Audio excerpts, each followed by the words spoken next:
अस्सलाम वालेकुम दोस्तों, मैं प्रसाद आपका दोस्त, आपका वकील कानून की बात में। आज हम आपको बताएंगे कि हमारे यहाँ पाकिस्तानी आम आवाम बहुत से लोग नावाकिफ़ हैं झगड़े और फसाद से। बहुत से लोग अमूमा ये समझते हैं कि अगर गली मोहल्ले या किसी पब्लिक प्लेस पे कोई लड़ाई झगड़ा हो जाता है तो लोग नावाकिफ़ हैं कि क्या ये लड़ाई झगड़े की जो है या झगड़े फसाद की कोई एफआईआर भी कट सकती है या नहीं कट सकती, या कट सकती है तो कितनी सज़ाएं हैं, कौन से दफ़ात पे ये एफआईआर कट सकती है। और फिर बहुत से लोग जो है वो झगड़े और फसाद को एक ही बात समझते हैं। लोग ये समझते हैं कि अगर दो लोग लड़ रहे हैं या दो ग्रुपों का आपस में कहीं झगड़ा हो गया, या फिर अगर कोई 5-7 लोग मिल के किसी एक शख्स को गाली गलौज कर रहे हैं या मार रहे हैं, तो लोग समझते हैं कि ये झगड़ा और फसाद जो है वो एक ही बात है। हमारे यहाँ अमूमा झगड़ा फसाद जो है वो लोग साथ साथ अल्फाज यूज़ करते हैं, लेकिन कानून में, पाकिस्तान पेनल कोड में झगड़ा और फसाद को अलग अलग बताया गया। कानून में बताया गया section 146 PPC Pakistan penal code writing.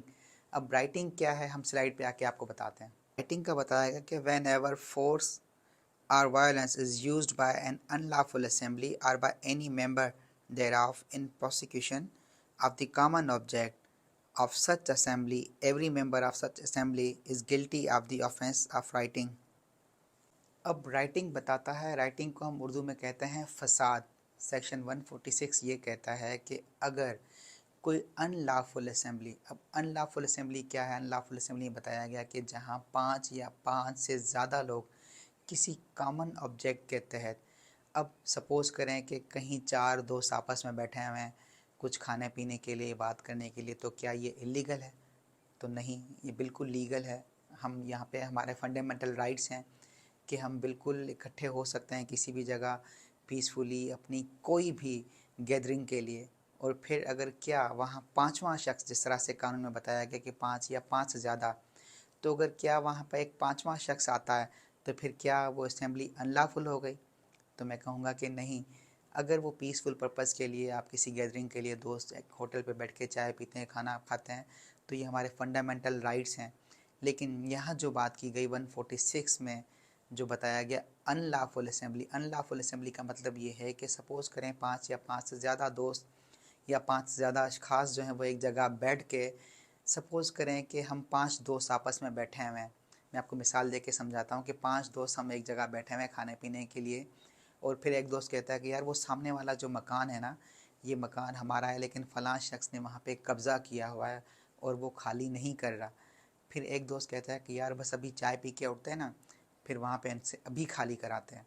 अब वो एक शख्स जो कहता है कि अभी खाली कराते हैं, एक ने ज़िक्र किया कि उसने कब्ज़ा किया हुआ है, सपोज़ करें बाकी 3 दोस्त अगर वो खामोश रहते हैं, तो वो उनकी खामोशी भी अनलॉफुल असेंबली के कॉमन ऑब्जेक्ट में ही आएगी।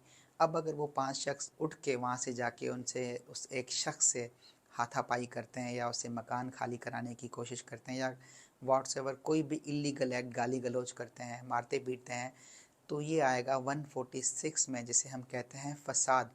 और वो पांचों शख्स, सपोज़ करें 2 लोगों ने प्लान बनाया, 5 लोग साथ हैं, 2 गाली गलौज कर रहे हैं, 3 खड़े हुए हैं, तो वो पांचों के पांचों लोग जो हैं वो उस फसाद के ज़िम्मे में आएंगे जिस पे कानून लागू होता है पाकिस्तान पेनल कोड का सेक्शन 146, जिसकी सज़ा बताई गई सेक्शन 147 में 2 साल और फिर जुर्माना।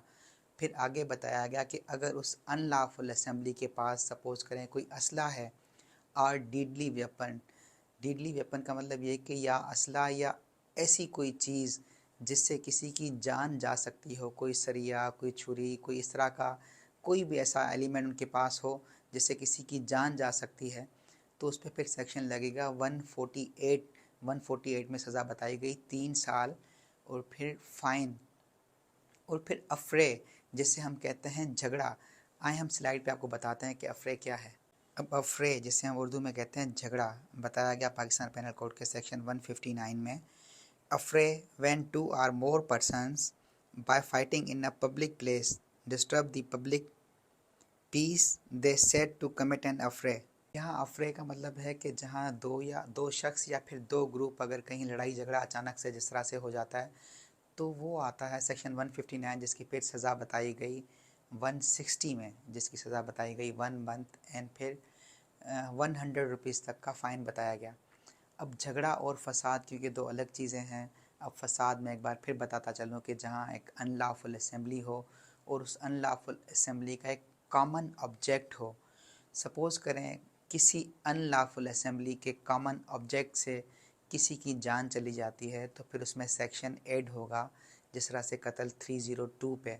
या सपोज़ करें उस अनलॉफुल असेंबली ने किसी को जान से मारने की नीयत से ही वहाँ फायरिंग कर ली तो साथ साथ वहाँ पर सेक्शन ऐड होगा एफआईआर में, सेक्शन 324, किसी को जान से मारने की नीयत से अटेम्प्ट करना या फायर करना। इसी तरह से अगर वो अनलॉफुल असेंबली किसी को मज़ीद किसी तरह की चोटें पहुंचाती है तो फिर जिस तरह से किसी को चोट पहुंचाने के सेक्शंस लागू होते हैं 337, 1, 2, 3, 4, जिस तरह की चोट जिस नौयत की चोट होगी उसी नौयत के फिर उसमें सेक्शंस जो हैं एफआईआर में इंसर्ट होंगे। मज़ीद मालूमात के लिए हमारे साथ रहें, हमारे चैनल को लाइक करें, सब्सक्राइब करें ताकि हम आपके साथ शेयर कर पाएँ ज़्यादा से ज़्यादा मालूमात।